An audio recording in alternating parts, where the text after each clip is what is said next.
Hey everybody, just waiting for Brian to join us here and then we'll get the interview started. So sit tight, it'll be just a moment and then we'll get things rolling here.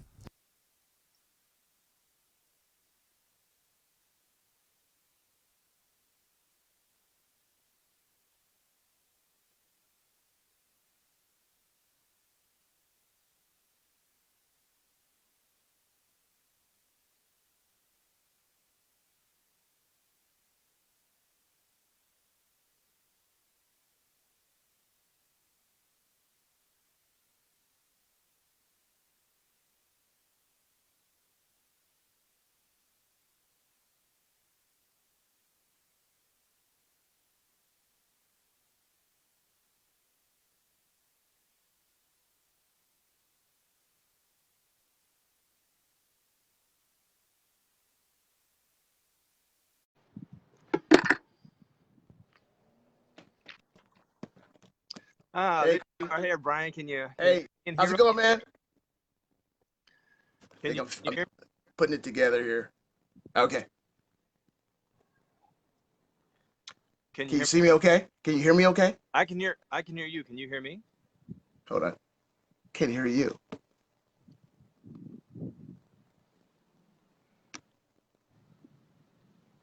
Let me turn you up a little bit here. You there? Yeah. Yeah, I'm here. Can you hear me? Yeah, I can. Okay, Cool. great. It worked. Yay. It worked. Yay! Wait, Work. the practicing has paid off. Well, Yeah. for the viewers, I'm kind of seeing who's here, a few folks that I know and a few folks that I don't, but for those Okay. who don't know, today we have as our very special guest, master drummer and educator Brian Kirk. I've known Brian for many, many years and had the pleasure of playing music with him and also just talking about life in the music industry. Brian's a little bit older than me. I'm 41. You've 62. seen I'll be a lot. 62 at the end of the month. Yeah. Well, you've Yeah. seen a lot and you've done a lot, and been around some great minds, and so that's why I wanted to get you on here and talk with you a I, little. I appreciate that. And at the beginning of this, I put a bit of your bio so that people can, read up on you and find out what's going on. So if you don't know about Brian, you should. So I want to start, Brian. I want to talk a little bit about how you started, and then also, of course, I want to talk about your father a little bit. For those that don't know, your father, Dr. Willis Kirk, was a great drummer who played with some brilliant musicians as well. So first and foremost, I want to talk about you. So can you tell us how you got started playing music? Um, yeah, I've been around music all my life, and my dad was a famous jazz musician out of Indianapolis. He had students and he played gigs a lot. And so I just started playing, I heard it all the time. And then I started playing, I think, when I was like 6 or 7. And dad tried to give me lessons, and I wasn't serious enough. Yeah. So he was like, I don't have time for this. So then he asked me he forced me to take piano lessons, actually, for about 2 years. And I didn't really want to get into that at all.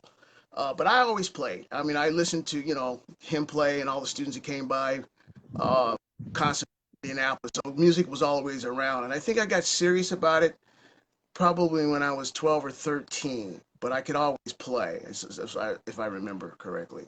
Yeah. You know. Well, which brings me to another thing I wanted to touch on. So you were initially the first start of your life and learning was in Indianapolis, and there was a Right. big scene in Indianapolis. So I know you had mentioned Freddie Hubbard was around and hanging out with your dad, and J.J. Johnson and the Montgomery brothers. But who when you started getting into jazz? Who was on the scene in your area, your hometown? So Indianapolis was like a incubator of jazz musicians, and so my dad lived across the street from Wes's grandmother, and so they were friends. Actually, my dad started playing around 10 or 11, I think, and Wes wasn't even playing guitar. So there was a lot of cats in the neighborhood, and that's what Dad called them. Cats just get together at the drop of a hat. Cats in the neighborhood, like James Spalding, J.J. Johnson, Slide Hampton, because my dad was in the Hampton band, the Hampton family band. It's like who else? Jack Coker. His best friend was David Baker, and Yeah. so started the jazz program in mid '60s at IU.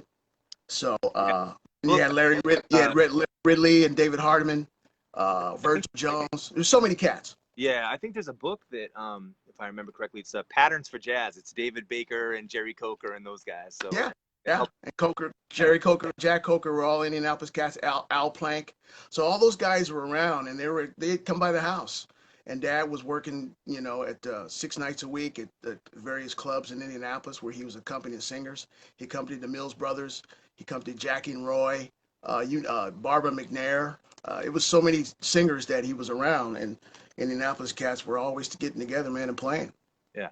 Well, so for you as a kid, and he tried to teach you, and it's like, nah, I'm not going to do that. And then piano. Yeah, I didn't want to do it.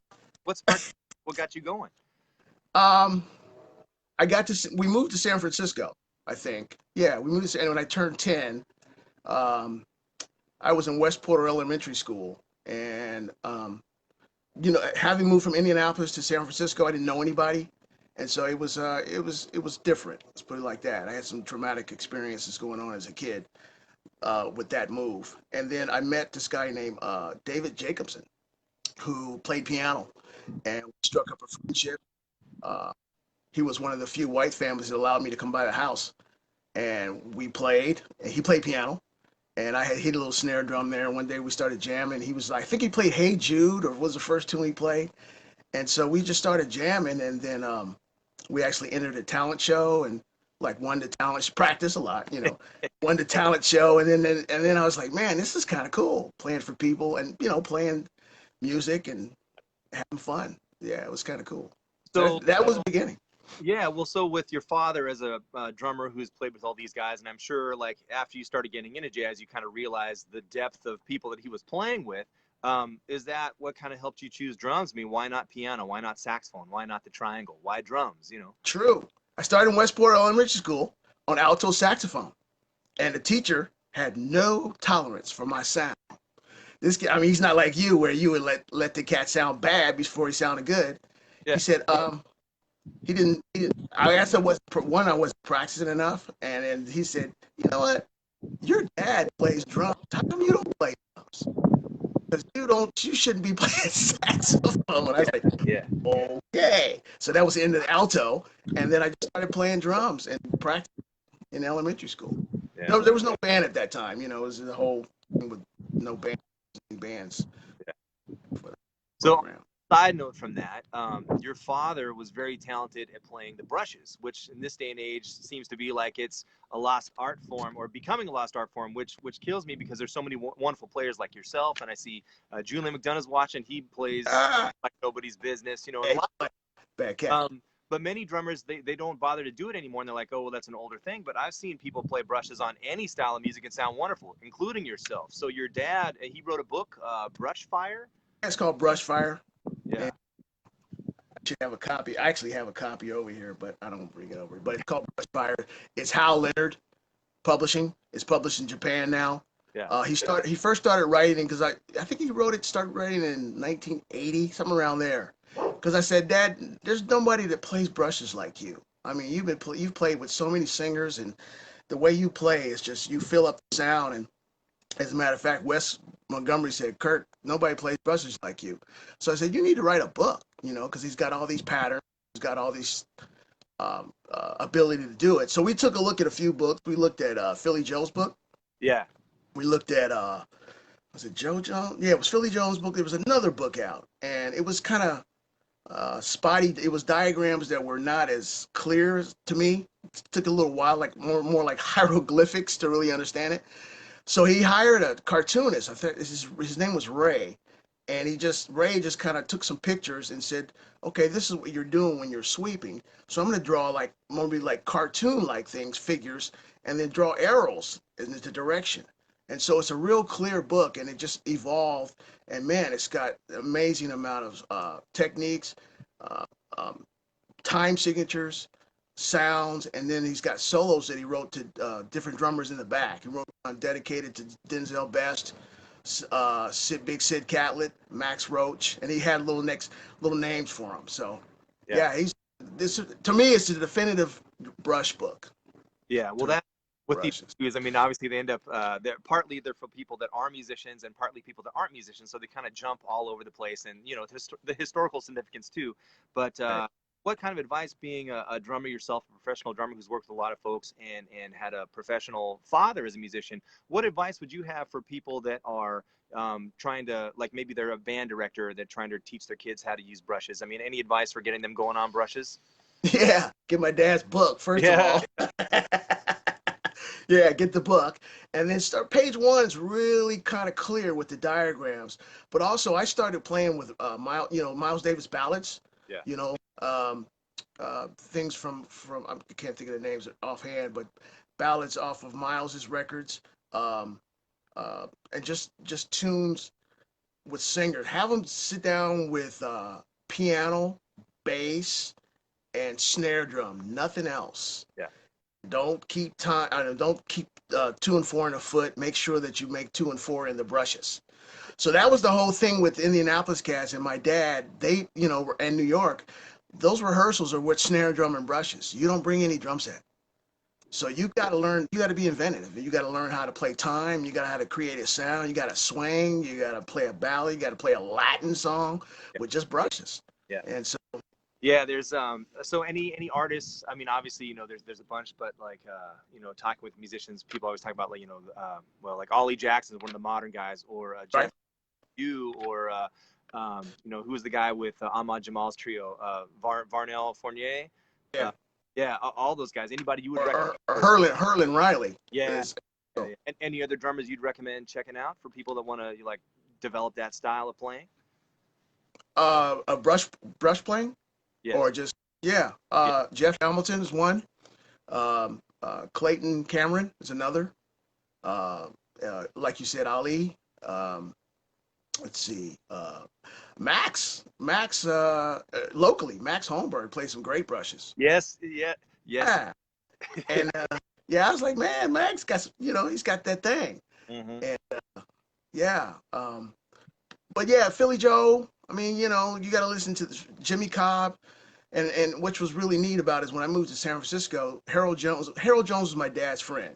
So we had Harold Jones come over all the time, and he and Benny Barth were best friends, my dad and Benny Barth. And so they would come over a lot and just play brushes. I mean, as a matter of fact, Benny would just like knock on the door, ring the doorbell, and we didn't even know he was coming. And he'd say, "Hey, Kirk, I want to go downstairs and play drums." And he'd go downstairs and play drums, and he'd start with brushes. So listen to Benny Barth, those older, the older cats, man. Yeah. Guys that developed it, Yeah, that play that style. Yeah, and and really love it. I mean, I had a rock guy come in when I first started at Seattle Central, and I gave him a pair of brushes for a ballad. I can't remember what the tune was, and he looked at me and said, "What am I supposed to do with these?" I was like, "Oh boy, we're in trouble now." Yeah. You know what I mean? Right on. Well, okay, jumping back because we're talking about your dad. Who were some of his influences as a drummer? Oh, well, shoot. I mean, Max Roach was one, the biggest one for him, because he and Max were friends. And then there were a lot of Denzel Best, Big Sid, and then there was a lot of cats around Indianapolis that he really studied from, and they all studied with each other. And he didn't study just jazz. I mean, him and you both are heavily like classically trained as well, correct? Yeah. I mean, my dad went to Butler University and got his teaching degree, and then he got his master's from there as well, and played in the symphonic band and the symphonic band, not the orchestra, but the symphonic band, and taught percussion and instrumental music in the Indianapolis public school system. But yeah, Dad was definitely classically trained, concert band, that kind of thing. So. Yeah. And then, so how did he? I mean, obviously he lived like around the corner from Wes Montgomery's grandmother, but how did we lived across the street? Okay. So how did they start playing music together? How did that come about? They just started when Wes started playing guitar. Nobody would teach him. So the white musicians in Indianapolis wouldn't give him any lessons. So Wes grabbed Charlie Christian records and started playing the solos by ear. And when he started playing, Buddy was teaching him the chords and stuff. Buddy Montgomery's brother. And Wes Montgomery took one bass lesson, and started working a gig in 6 months. And, yeah, it was pretty amazing. And so they just started playing. I mean, Indianapolis like I said, it was an incubator of talent. And guys that would play at the drop of a hat because it was who they were, right? And it sounds like there are many venues and outlets to play and people to hang out with and play with, correct? Not a lot of it. I mean, Indiana Avenue was the main place, right? And if you go to David Williams' book, Indiana Jazz, he'll tell you all about it when you read it. But they would play in the houses. They play in people's houses. They play at private, parties for rent parties, and really they played for themselves a lot. But there was a lot of clubs in Indianapolis. Yes, there were for cats to work in. But they just played a lot together. Period. Jam sessions like in the house. Yeah, and it seems like I mean, there's still those types of things happening today, but it doesn't sound like, I mean, it's not anything now like what it was back then, it sounds like. I mean, for mine, maybe yours too. I don't know. No, it's true. I mean, it's like cats want to get paid when they play now. And, it's understandable, but at that time, they all had day gigs and they were just aspiring to play music and have fun. It wasn't like trying to be a profession or anything, because it was more than a hobby. It was a passion for Indianapolis cats, as I can say that. Yeah. And so. Well, taking a side note here, I remember you talking about a story. Your father had the opportunity to play with Charlie Parker at one point. He did. So there's actually have an advertisement of it, but Bird came to town. I mean, and that was his idol, my dad's idol. My dad's Willis Kirk, by the way. And his idol was Charlie Parker. And so when he was 13, 14, maybe 15, I'm trying to think, yeah, somewhere around there, he came to hear him at the bar where they were. And Charlie was on stage by himself. And Charlie, it was for a while. And it seems like Max and Miles' train and the piano player, I'm not sure who it was at the time, their train was late. So Charlie Parker yelled out in the club, "Anybody here play drums?" And then the bartender said, "Kirk does." And my dad was like, "Oh my God," so he said, "Go get your drums, boy." So he says he just, he don't know how he got there. He had no car. So he ran out. He was like flying in the air, he was telling me. And somehow he got the drums back. Doesn't know how long. And sat down, set them up, and Charlie started playing the blues. And my dad froze. He was looking at his idol going, I don't know what to do. And he said, "Play, boy, play, play." And then the dad says, whatever happened, he started playing. And he stood, there was only one tune, I think it was the blues. And Max and Miles were standing in the doorway. Max had his suitcases and his snare drum and all that kind of thing in his hands. And Dad got up, and I guess Max played his drums, but Charlie gave him $10 and put it in his shirt pocket and said, "Take this, boy." And my dad said, "No, Mr. Parker, no." He took it out and then he crumpled it up and forced it into my dad's pocket. He said, "Take this money." So yeah, that was his. Yeah, he was like cloud nine, man, forever. Yeah, of course, and no pressure playing with Max and Miles watching. Checking. Yeah. Well, he got by that time he had warmed up, I guess. So he was, he was like, "Okay, Max, here I am. I'm in your chair," that kind of. Yeah. There's another time. There's another story where Duke Ellington, the same kind of story. What's his name? Sonny Greer. Sonny Payne, which one was Sonny Greer? Sonny Greer got drunk and fell off the stage. Boom, behind him. And so Duke Ellington, my dad was in the front row. I think he was 15 at that time. And he said, "Anybody here play drums?" And my dad's friend was like, nudged him, said, go up there, because Sonny was out. He couldn't play. Yeah. And so Dad played the rest of the set with Duke Ellington. And I said, "How did it feel?" He said, "Man, it was like, floating on a cloud. It was unbelievable. The band swung itself. All I had to do was just keep time." I said, "Yeah, that's kind of how it works." So for young musicians coming up, if they want to get their chance, just buy the drummer a bunch of drinks on the break and then bye. Yeah. All or right. just be at the right place at the right time. Exactly. Be ready when opportunity knocks, right? So, okay, bro. All right. Well, I want to talk about, I already know the story, but for people that don't know, why did you guys leave Indianapolis? I was reading my dad's memoirs the other day. He started the music department. Well, he was a real instrumental teacher in Indianapolis. And he started musicians from scratch. In other words, it was segregation at that time, right? And so he had to get instruments from other places. He had to borrow instruments.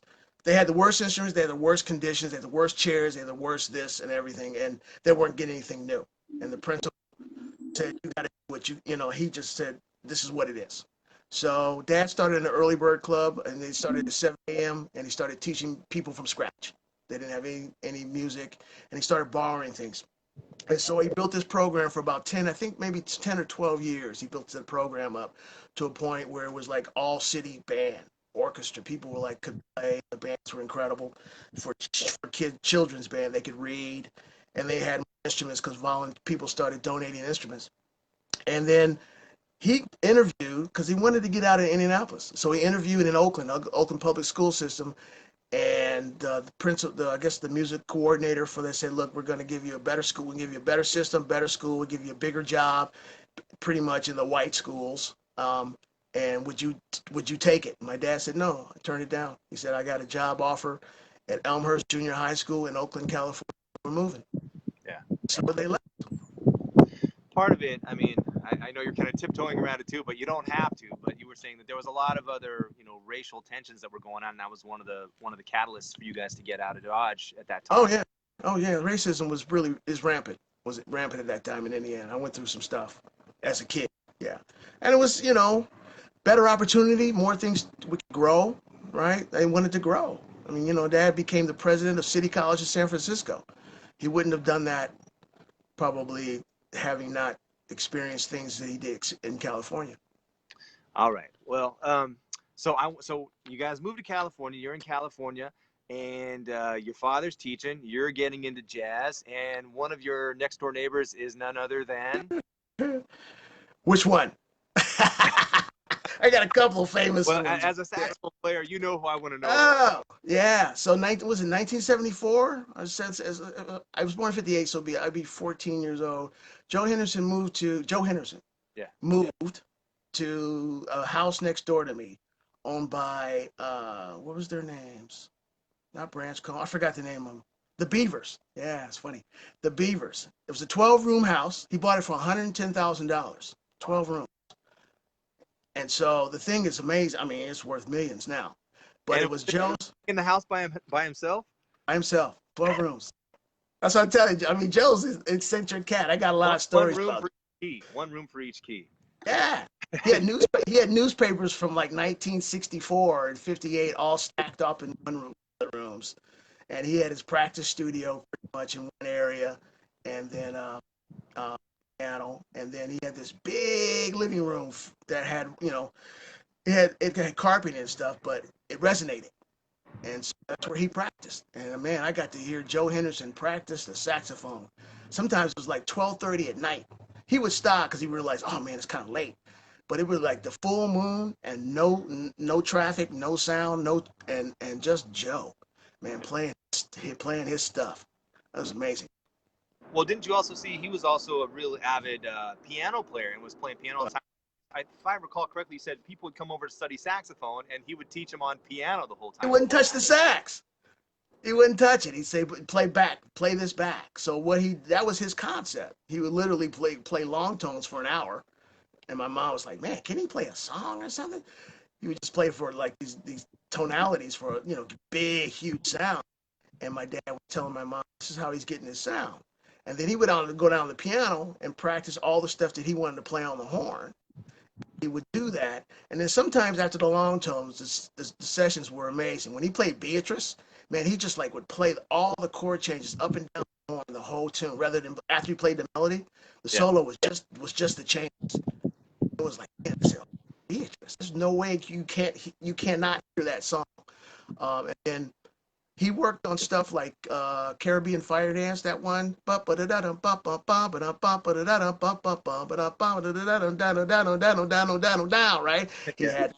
He had to practice that one because he had to stay up his chops on that. So, yeah, I mean, it was that's pretty fortunate to have Joe Henderson. I got a lot of stories about Joe, but yeah, not only to have him as a neighbor, but also to have that work ethic and that practice ethic to see what someone at that caliber, like, how do they do what they do, Exactly. No, that's very true.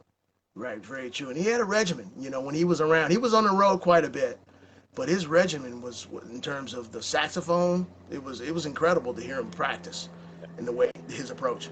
I remember when I was at Cornish talking with Hadley, he was talking about being in LA and going to a session, and he said that all the folks were playing. I guess this was before Joe got to town. I don't know. I wasn't there. But he said this little short guy gets up on stage, and everyone's like, "Who's this guy?" And then he just blows everybody away. And it was Joe Henderson, you know. Joe Henderson. Is that before he moved to San Francisco? This was Hadley was talking about this, and I think he was talking about Los Angeles. So I don't remember. Oh, okay. It was a jam session basically. No one knew who Joe Henderson was, and then all of a sudden everybody knew who Joe Henderson was. And his advice to Hadley was, you know, you need to buy a van and you need to go up into the hills and just practice all day. That's what you need to do. You know? That's what Joe used to do, man. It was pretty amazing. Yeah. Right. Well, what was I remember there's another. You have all these great stories, and I know them, but I want other people to hear them. I want to get them on tape here, out on the internet. Right. This is when. Can you talk about the story about when you graduated high school, Joe? Yeah, that was a running joke with me and my dad. So, you know how you have those autograph books where you fold them in like bunny ears, right? Yeah. And somebody was signing them, you fold them, so you make a lot of room for a lot of signatures, and they're bound, hardbound copy. So Joe had his 2 Afghan hounds. I think what was the name of the record, Black Narcissus or whatever it was. Yeah. The picture of the Afghan. So he's walking them. You know, he always walked him. And I said, "Hey, Joe, I'm graduating from high school, man." It was 1976. Like, I'm graduation from high school tomorrow. It was like Friday, and the graduation was Saturday. He said, and Joe said, "Man, that's a sad day." And I was like, "What do you mean, Joe, man, come on, I'm graduating from high school. Sign my book, sign my autograph book." He said, "Man, that's a sad day because now you are out here with us." Mm-hmm. And I was like, very true. Oh, man. So he put a damper on I went to high school and played in the band, high school graduation band, and Regina Powell, the clarinet player, she's going, "What's wrong with you?" I said, "Oh, man, this is a sad day. I'm graduating. I got to be out here with the rest of the world, blah, blah, blah." And so, yeah, that was that was, when I told my dad, he started laughing. So that's our joke. When he said, "Man, that's a sad day." When something's... Well, speaking of your father, I love this. He'd be out doing a gig, you'd be out doing a gig, and you guys would get home and you'd eat like peanut butter sandwiches at 1 a.m. together and talk about your gigs. We would. And yeah, he'd have Jack Daniels with his. And it wasn't until I was like 21 or 22 where he said, "Hey, you want a little taste?" I was like, "Whoa, okay." But yeah, we would, the rite of passage, yeah. We would do, he would have a gig, jazz gig, and I had a funk gig. So, because I started studying with studied with Chuck Brown over in Oakland, who's David Garibaldi's teacher. So I had 7 years of practicing and playing funk and R&B and soul and getting my chops together. So I had a band that was working fraternities and sorority parties, the big houses at UC Berkeley, and the band was called Prime Suspect. So that was just before high school. So he would be playing a jazz gig because he had a regular gig at Paytas with Dick Partee, and Jessica Williams was on piano at that time. And Eddie Henderson was on a gig sometimes with Dick Partee. And so, I'd come home and we talk, and how's your gig? "Oh, it was fine, it's fine." I said, "Did you play any jazz?" I said, "No, we was playing some funk, and all of that."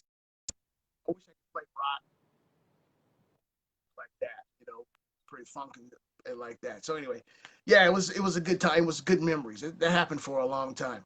Right on. Jumping back around here, there's a story that you tell, and I can't remember. This is when you were in San Francisco or in Indianapolis. I think it was Indianapolis, but you had a classical teacher, a percussionist teacher. Do you know the one I'm talking about? Who never went outdoors and. That was in Indiana. Yeah, can you talk about that story, please? Yeah, Dick Johnson. He was amazing tempest percussionist at Indiana University. He started the percussion department at IU. And along with David Baker, he's one of the first black instructors at IU in terms of music department. And he came out of the Paris Conservatory in the early 50s that could not get a job. He had perfect pitch. So talk about being able to tune in the middle of a Handel piece or a Beethoven or, whatever classical piece. There was no problem. And his technique was flawless. and he couldn't get a job. So he actually went to Indiana. They hired him to teach as an associate professor, to teach at IU. And then all those years went by. He never went outside because of the KKK. I mean, the influence there in Bloomington was enormous. He was afraid. It's a very dangerous place, and I can attest to that because that after doing gigs in Bloomington, guys would ask if they could escort me home. So, but Dick Johnson never really went out at night. His life was the school, and then another percussionist came, and they made him the chairman of the department percussion on just on his reputation alone, and so that really got him upset. That depressed him, and so he never really went out at night. He taught. He walked around the music building till like midnight, and if he didn't go home early, then he would sleep in his office. And he just told me that he doesn't go out at night because of the threats. There was you said there's some sort of saying he said about chickens, and I can't remember off the top of my head now. Yeah, he said, did you know that chickens never see the night? Because he's in an office with office lighting, fluorescent lighting. Been a lot of there. Yeah. All right. Well, so going back to San Francisco, you graduate high school, and did you stick around San Francisco a while? Or did you head straight to New York, or how did all that come about? So I went back to from IU. I left in 79, I think it was, and I went to Cal State Hayward, and I studied with for my bachelor's classical percussion, and I studied with a great teacher named Jack Van Geen, who was like he was like the classical version of Gary Burton. Although he could improvise, he could fly spec, but read books and everything. So it was really an eye-opener for me to actually get mallet training from somebody that was so good and so humble and so young. And he's now the principal percussionist of San Francisco Symphony. So I went to Cal State and I got my bachelor's in classical percussion. Music. So, and then I hung out with a lot of guys that really play. So started studying with Chuck at the same time that I was studying at Cal State Hayward. So I always had what I tell my students, I have 1 foot in the street and 1 foot in the conservatory. So I was playing gigs and learning, and substituting for Dad on some jazz gigs and getting some jazz gigs while I worked classical music. And then I went to studying classical music. And it was a big band there. Dave Eshelman's music was being played. Frank Samaras was amazing. And we just had an amalgamation of cats that could really play in that area, And then I started studying last year I started studying with Gaylord Birch. And that really, between Chuck's technique and the ability to play and read in school, Gaylord turned me out just in terms of feeling. I started to learn how to really not think about music, but feel music. Yeah. And so that was a turning point. And then San Francisco, at the same time as going to school, I was, being mentored by Gaylord, and there was a place called Bay John's, and that we played at a lot. Jamie Davis hired me quite a bit. I played with Bishop Norman Williams, who used to play everything fast. I mean, extremely fast. So I learned how to play tempos. And then Martha Young, I don't know if you've ever heard of her before. She's amazing. She could groove. She was like the soul, the soul. She was like the, was not Eddie Harris, but Gene Harris. She just, that gospel thing, and she had a pocket. So I would sub for Gaylord a lot on that gig. And so I kind of got groomed in San Francisco area. And Milestones, Sonny Buck had a club called Milestones, and he had a high 2 years. He could help everybody. Bobby Hutcherson, Ernie Andrews, Frank Morgan when he first appeared on the scene after being incarcerated for so many years. Teddy Edwards. So I was in San Francisco, and there was so many different opportunities to play so much different music.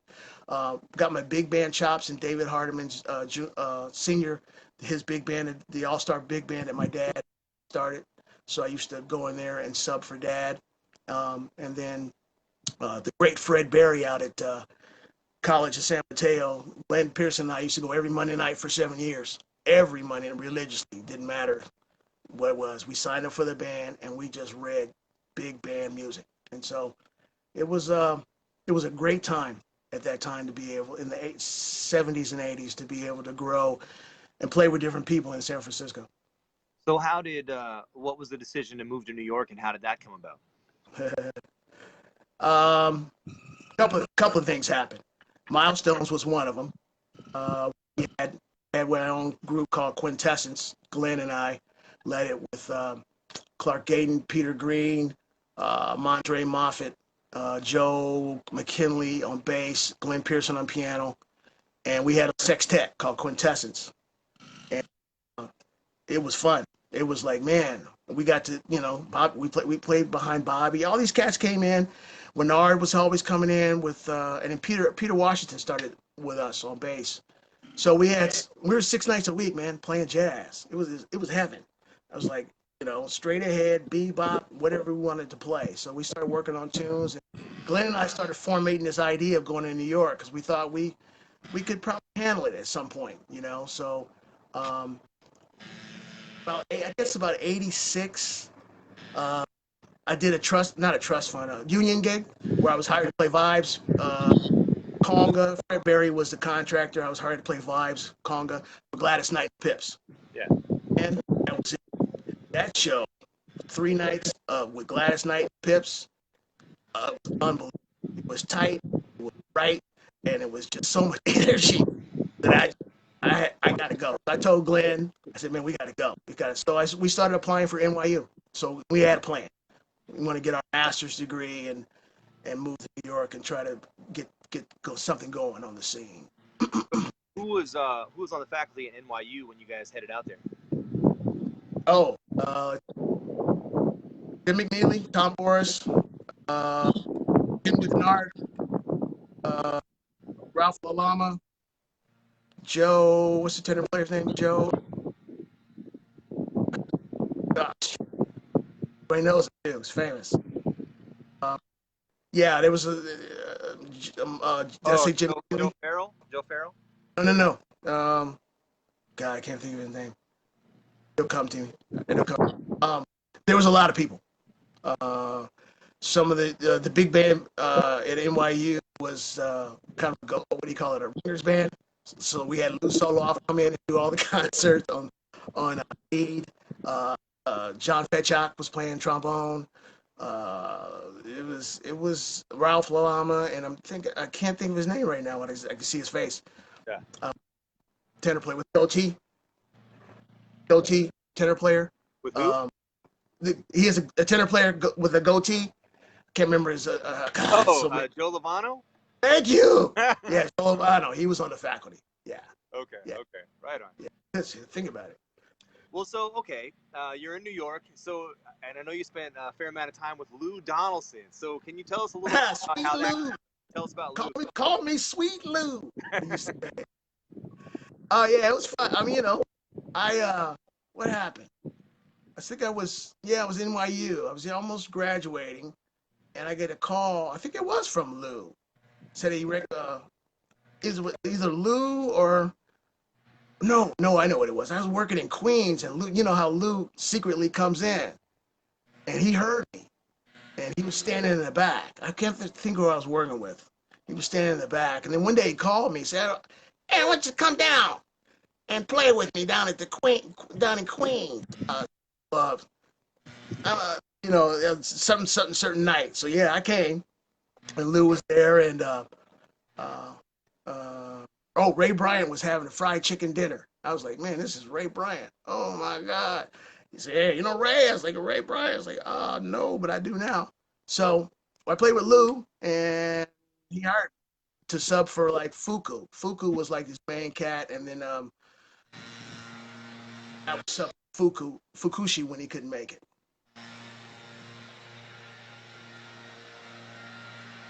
Somebody in the background. Yeah, no, it's long story. Okay, so too long. Good stories about being on the road with Lou, particularly in Europe. Can you regale us with any of those? Yeah, a couple of quick ones. Which one? Did I tell you one? One about Austria, if I remember correctly.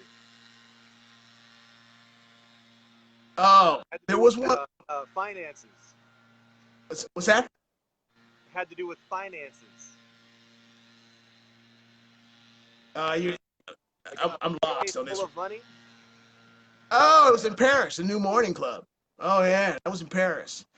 So yeah, I was got off the train and couldn't find the New Morning Club, and it was the first time ever in France. And, and so I got from the hotel. We got in the hotel. We were tired, so I was just for the sound check and rehearsal. So I'm coming down, and I go to a restaurant that's right next door to the New Morning Club. So I go in the restaurant, and I said, "Excuse me, can you tell me?" And the woman saw me, and she put her hand in my face and said, "Stop."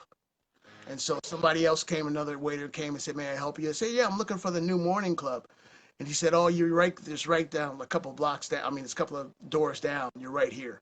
And I said, "Oh, thank you." And I said, "By the way, why did she tell me to stop and rudely put her hand in my face?" She said, "You spoke English, and she doesn't want to have anything to do with it." Okay, fine. So we go to the New Morning Club, and I was with Lou, and we're in the actual dressing room, and this guy comes in with a suit with a briefcase. You know, he says, and Lou was playing a ballad. He was playing without me. He was sometimes he and Herman would play duo. So I was, in the back. And the guy says, "Tell Lou his money is here." And I go, "Oh, okay." And he opened his briefcase and shows me all this cash. And I asked what it was in there, and he told me blah blah blah blah blah. And they said, and I said, "Oh, okay, that's how it works." And it's like he put the briefcase on the table. And yeah, it was a funny story. I mean, Lou was great, man. I mean, Times have he, changed. he deserved to make that kind of money.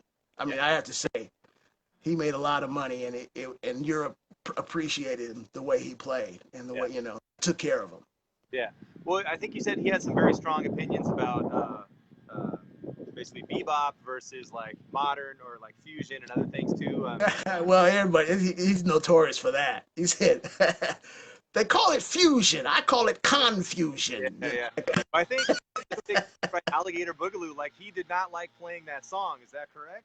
Well, he didn't like to play it live because he was a jazz musician. That's what he said, and he said he made his money, was able to feed his family with those records, because that's how he was going to make his living. Yeah. But when it came to play, he played a few of them. He played Blues Walk, the things that really were hits for him. But he didn't play them when we were on tour. No, it was it was bebop. That's Period. like Herbie Hancock and Watermelon Man. Like that tune bankrolled a lot of his projects later on in his life. Yeah, yeah, that makes sense. Yeah, I can see that. Yeah, All Lou, right. Lou was Lou was pretty amazing. I mean, I learned how to play fast with Lou, quiet dynamics. Lou let me stretch out on stage, which was rare for that time when you work in gig. You know how you work in gigs and you just like a sideman. But Lou gave us you space, and I traveled a lot and saw a lot with Lou Donaldson. Yeah. Yeah. So what about Jack Mcduff? How did you come into contact with him and start playing with him? Um, I think I got a call from who called me. I'm trying to remember what happened. I got a call and they were going to Minnesota. To who? It might have been it might have been a guitar player with him at the time. So anyway, I went over there and it was an apartment in Harlem. And um, Jack was there and he said, "We're going to Minnesota to work at this club." I forgot the name of the club, Dakota Club, I think maybe, or something like that. And he said, "Are you Kirk's boy?" I was like, "Yeah," because my dad knew him. Yeah. Jack came to Indianapolis a lot. He said, "Are you Kirk's boy?" I said, "Yeah." He said, "You got a credit card?" I was like, so yeah, you can imagine what happened. Oh yeah. I don't want to go into it, but we spent some time with Mcduff and then spent some time chasing him down. It's funny how you hear a lot of those stories, similar stories from a lot of those band leaders back in the day. Yeah, yeah, yeah, yeah. I got a few of New York stories, but my dad was telling me a bunch of all of his stories as well. So Yeah. Yeah. So while you were in New York, you also had the opportunity to do some symphony work, or you're working with was that you started doing Ain't Misbehaving in New York, or was that after that? started I started doing Broadway shows. I was fortunate to run into Abdul Hamid Robinson Royal, and we did Five Guys Named Mo. He hired me for that. I think Brian Brake was busy on with another show at the time, and then Abdul called me, and we did Five Guys Named Mo for a year, and I started really getting in the Broadway scene. I had done it before, Ain't Misbehaving in San Francisco, and was hired by Billy McDaniel on a lot of road uh, tours of it, because Billy was a journeyman of Ain't Misbehaving. So we went a lot. He hired me for various companies out of New York, mostly out of New York. So yeah, I did about 10 years of just road various productions of Ain't Misbehaving. Yeah. But Abdul Hamid or Robinson Royal really got me into the Broadway scene with Five Guys Named Mo, and then from there, it just started blossoming.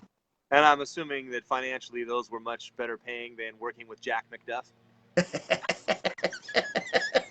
You said that right. Good one.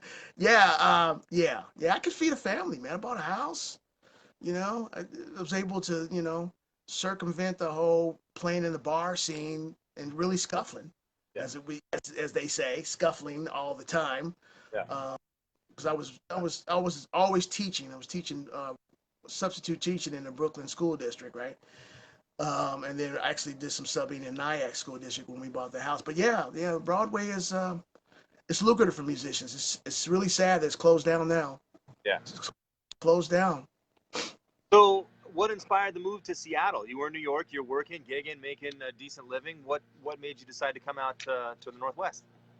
Well, best decision I ever made was marrying Christine Lamar, who's now Christine Lamar Kirk. On camera. Yeah, she's there probably.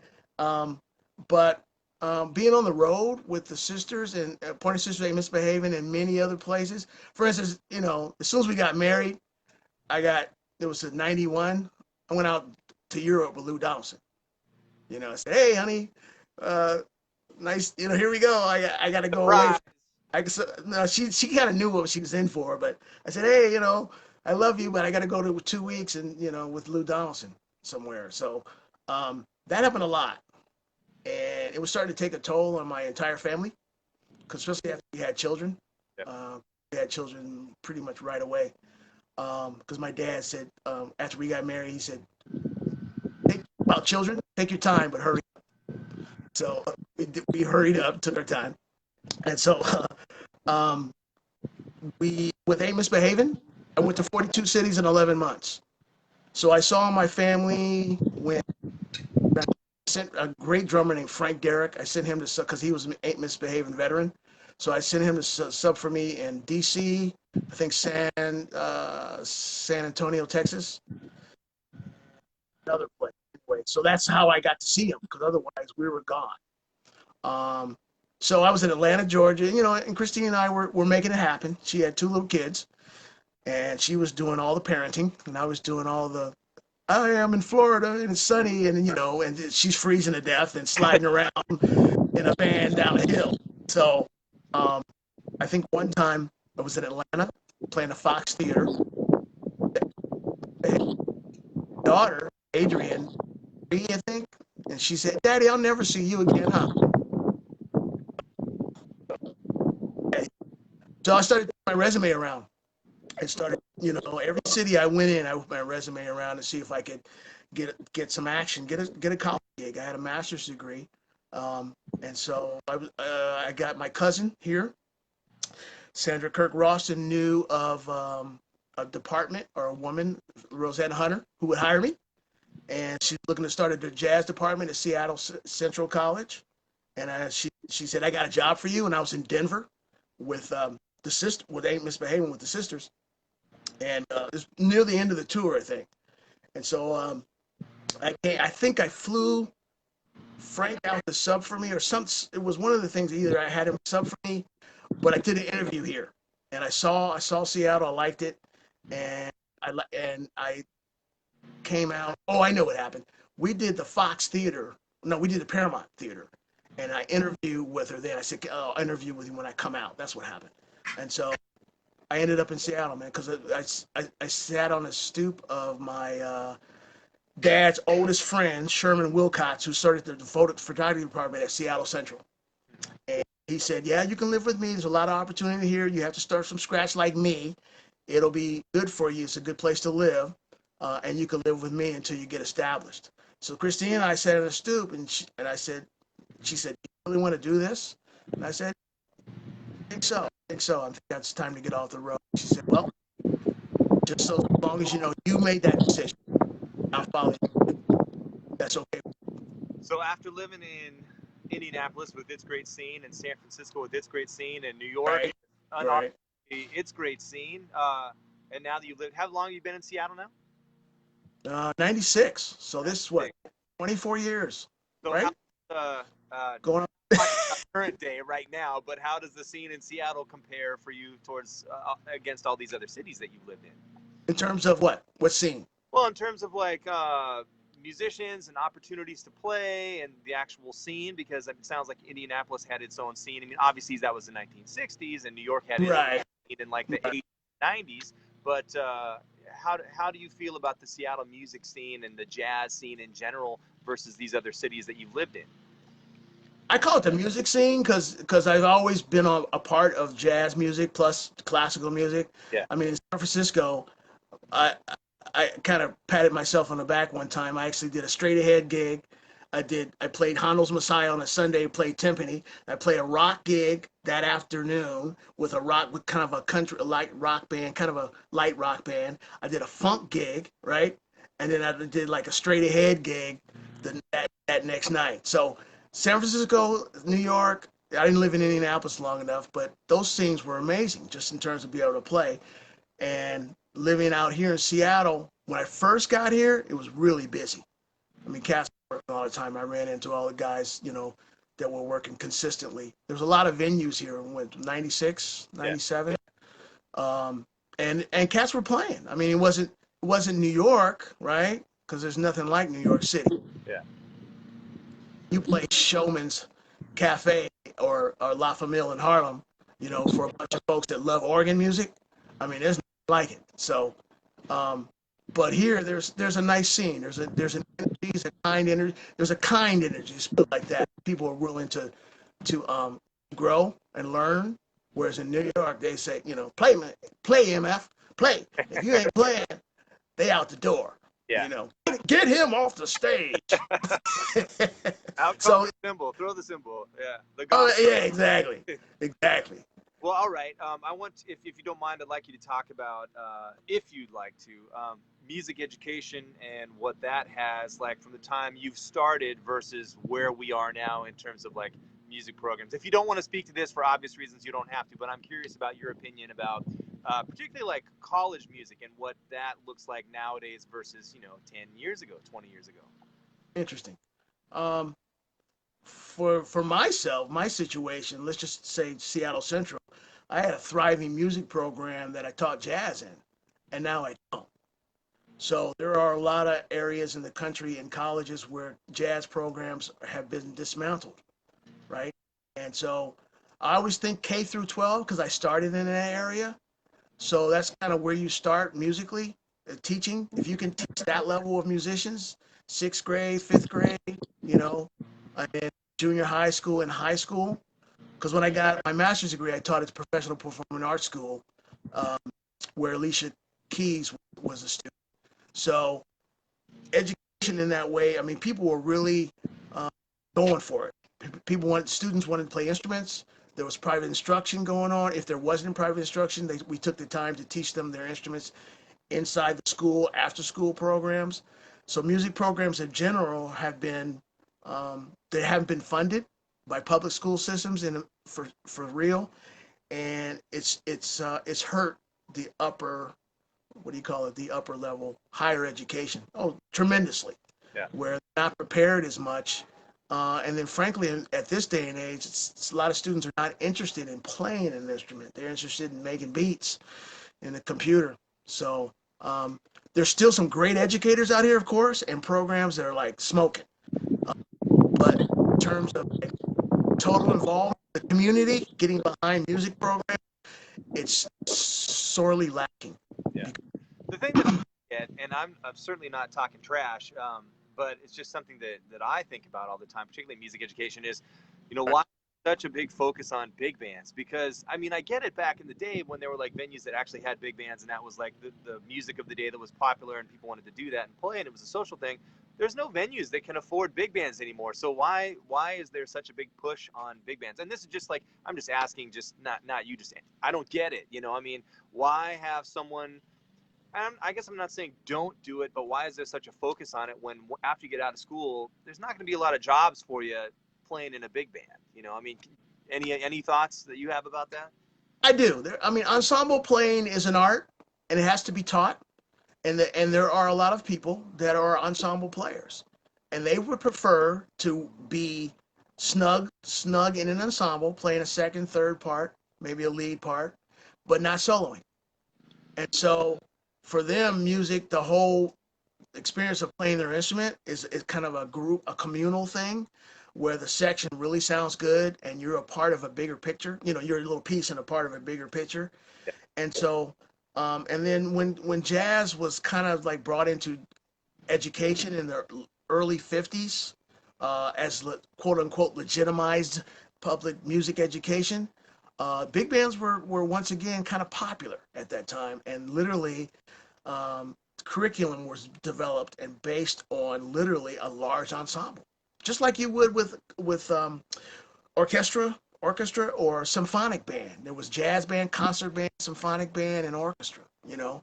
And I came out of that whole tradition as well. So I think there are a lot of students that really enjoy that idiom that way. I mean, I can tell you when I sit down in clinic, the whole saxophone section, I say, man, you guys sound like one horn, you know, like Garfield or somebody or Roosevelt or somebody like this. So you guys sound like one horn. They all start smiling, but all of them are not soloing. So. Yeah.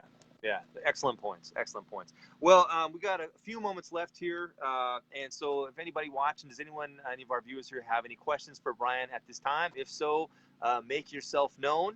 And I see a few folks watching here. So anybody have any questions for Brian that you'd like him to speak to at this time? And if anyone's going to talk at this, while we're waiting for that. So Brian, any things that you've got going on while sheltering in place musically besides getting curriculum ready for online for next year? Oh yeah, well yeah. Thanks, man.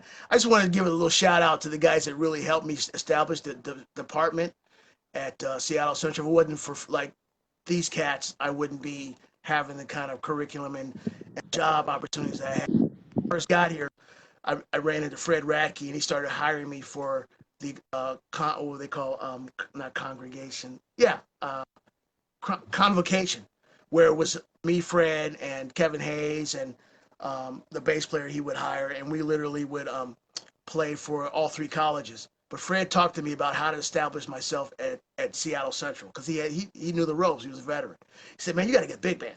First of all, you know how Fred talks, man, you got to get a big band. I mean, that's the first thing, man, get a big band. And then he said, you got to make sure you fill up your history classes. You got history, jazz, yeah. You need to, and you got to have theory. So those cats really helped me. And then the big band cats, man, they helped me establish it. I had Stuart McDonald, I had Travis Rainey, I had Barbara, Hubert Drake, Wenda, Mike West, Dennis Haldane, Mike Crone. Man, there were so many cats that came in. Carolyn Castor played and really helped me establish the program at Seattle Central. If it wasn't for them and the big band charts that I bought from New York, I wouldn't have such a firm foothold in there. And also Lonnie Martis, who really helped me with the electronic music program. He got that going. Plus, carried the big band for a while. So it was kind of cool. So, but yeah, right now I'm just kind of like focusing on playing vibes again, because I kind of played them for a while. Oh, you played vibes. I'm so glad to see that. I want to hear more stuff. Oh, thanks. You know. Yeah, I played them a lot in school for the kids. I mean, I've been teaching 24 years here, and I would play in the ensembles, and then I always get called to play drums, and there's so many great vibe players here. I was kind of embarrassed to like even go out and play, but now this kind of the situation we're in kind of inspired me. It's like, man, let's just play some music, play some vibe again. And so yeah, that's what I've been working on that. I'm working on developing a third course for my audio music production classes, which are really taking off because they're online now. Yeah. And that's the other thing about education now, Kareem. We've found a new platform. new mode of delivery, and we're going to have to rise to the occasion. Otherwise, the music is going to go away. You know Yeah. what I mean? No, I agree 100%. And yes, I mean, I think just given our profession as quote unquote jazz improvisers, or as Julian Priester likes to say, spontaneous composition, right? We're always improvising all the time. So, I mean, right now, uh, just finding new ways to make livings for ourselves and not have the money go into other people's pockets like Spotify or something else. If we can find a way to keep control of our careers and our finances instead of, other people taking advantage of our hard work, that's kind of the trick, right? Always has been. And that's why I kind of admire you, because you've really kind of established a firm foothold as an educator here in town, and in the Puget Sound region, not only Seattle and Tacoma, but the Puget Sound region. You've really had some great students coming out here now, making. Well, I appreciate that, but I'm a byproduct of the scene here, of all of you guys and the work that you've done, and my teachers and my peers. I mean, it's the scene here. I mean, yes, I appreciate the comment, but I'm keenly aware that I'm part of a much bigger whole, and that we're all doing a lot of work. And it's nice to be in such a great area with great players and teachers and mentors such as yourself. And yeah, I mean, what else can you say about it? Yeah, and that's the difference too. This education out here is really big. I will say that there's some fantastic educators out here that I did never received in San Francisco. There are a few in New York City. Most of them are professionals and really concentrating on their careers and not education. But here, guys are really dedicated to students. Sure. I mean, some You've got Garfield, you've got Roosevelt, the Scott Brown and the Clarence Acox dynasty. got Mount Lake Terrace, you got Lake Stevens, Mount Si, yeah, so many programs. You got Mount Si, you have Decatur. Yeah, now there's Seattle Jazz Ed, Seattle Night, Jazz Ed, all that stuff. Correct. So, and when you have these big national competitions like essentially Ellington, and then you have all the bands that usually get like honorable mention are from the Northwest, a majority of them, so that's a good resume. Yeah, and so they go back to your point about big bands. I mean, it's that's the kind of thing that the polish and the education and the real precision and professionalism and the hearing. I mean, a lot of these cats, they hear Ellington style. Yeah. It's not like they're kind of making it up. It's like, man, we're living it, that kind of thing. And that's unique in this area. Yeah. Well, I don't see any questions coming in, so we'll take this opportunity to cut out, as they say. But I'd like to thank everybody for watching this. Brian, thank you so much for your time. Thank you. Going well up there, and I hope we get to play again live sooner than really, all of us. I was reading about that today. It's like, I hope it happens soon. Hey, just a quick note. I've got a gig at Boxley's August 28th, live streaming with Boxley's with Michael Crone, right on, Max Holmberg, Dean Schmidt, and myself. I'll be playing Boxley 28th. Cool. And one more thing I was going to ask, for people that are interested in your programs that you're going to be doing online at Seattle Central, how can they find out? Just go to seattlecentral.edu, and music theory online, audio production online, and music appreciation online. All that stuff is happening. But yeah, we're making beats. Yeah. Well, I was going to say, you've had some students that have gone on and done quite well for themselves with electric. I have. Yeah. Taught Macklemore theory, so he's one. Let's see. And then there's a student. Well, I have a few of them. I have, Adam Kessler. You hire him sometimes in terms of drums. Adam Kessler, AK, Adam Cody, Andy Sells. There's a lot of drummers around town that can really play. That now they study with me, and I'm really proud of them and their work. The Kirk dynasty lives on. I wouldn't call it that. I just say we all had fun together, But there's a guy with Warner Media, Tree Wynn. He's actually more Warner. He's actually Cartoon Network sound. He's doing well. Right on. I see my wife is asking a question here, but we already covered it earlier in the interview. But thanks for the question. We'll talk in just a minute. Anyways, Brian, thank you so much for your time. We love you. We appreciate you, and hope to see you soon. Thanks. Thank you. Love you too. Thanks everybody for watching. Take care. Thanks, guys. Peace.